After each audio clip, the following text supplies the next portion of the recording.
Dans cette vidéo, je vais vous parler d'un livre qu'on a extrêmement vu passer et c'est totalement justifié.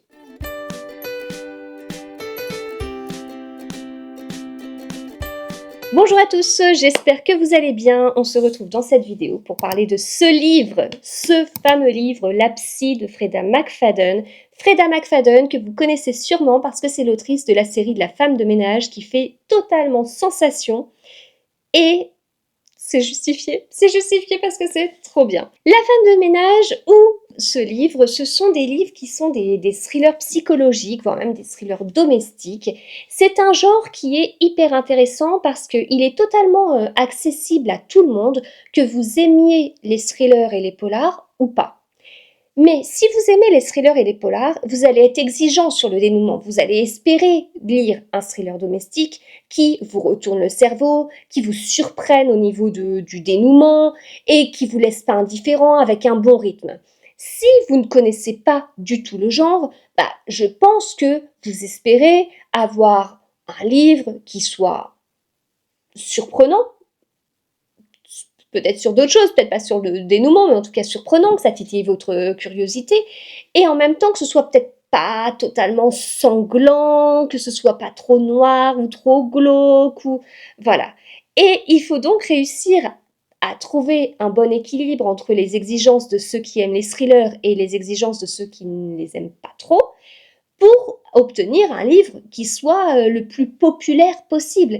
Et c'est ce que Freida McFadden arrive totalement à faire. Je vous ai déjà parlé de mon avis sur la série de La femme de ménage. Vous pouvez retrouver mes vidéos sur les tomes 2 et 3 de La femme de ménage dans une petite vidéo dédiée. Moi, le premier tome, j'avais bien aimé, mais en tant qu'amatrice de thriller, je m'étais dit « Ouais, ok, on a quand même vu mieux. » Voilà. Les tomes 2 et 3 m'ont totalement bluffé et quand j'en ai parlé, beaucoup m'ont dit « Ouais, tu vas voir la psy. Tu vas voir à quel point tu vas être bluffé. » En général, quand on me dit ça, je me dis « Ok, d'accord, j'y vais, mais puisqu'on me l'a dit, je ne serai pas bluffée, je ne serai pas surprise et je me ferai pas avoir. » Voilà. Donc j'y suis allée dans cet état d'esprit. Puis j'ai été prise par ce livre qui est hyper bien écrit ou hyper bien traduit, dans le sens où c'est très efficace, on est sur un bon rythme, on est sur un roman choral, donc on alterne et tout, puis de point de vue, et ça dynamise encore plus l'écriture. Là, en l'occurrence, on va avoir deux personnages, Tricia et Ethan, un couple qui veulent visiter une maison, et il y a des petits soucis météorologiques quand ils arrivent dans la maison qu'ils souhaitent visiter. Et au final, au lieu de juste visiter la maison, ils vont rester un peu plus longtemps que prévu dans cette maison-là. Puis ils vont s'occuper, puis Tricia, parce que c'est Tricia qu'on suit principalement, elle va découvrir des petites choses. En fait, cette maison, c'est la maison d'une ancienne psychiatre qui a disparu. On ne sait pas où, on ne sait pas ce qui s'est passé. Psychiatre qu'on suit, hein, d'ailleurs, je vous ai parlé d'un roman choral, on suit aussi ce docteur. Et donc, elle se retrouve dans cette maison de quelqu'un qui a disparu. Et en même temps, elle se retrouve enfin, les conditions météorologiques, elles sont quand même un peu particulières. Et il va y avoir un côté angoissant, en fait, entre la météo, entre être dans la maison d'une disparue, etc., etc. Donc tout ça, on va le sentir parce que Tricia, elle nous parle, elle nous le dit, on voit ce qu'elle ressent. Nous, on avance dans l'histoire, on se fait embarquer dans l'histoire, on voit qu'il y a des petites choses bizarres, on commence à avoir peur, on commence à douter de certains personnages et on avance comme ça, etc.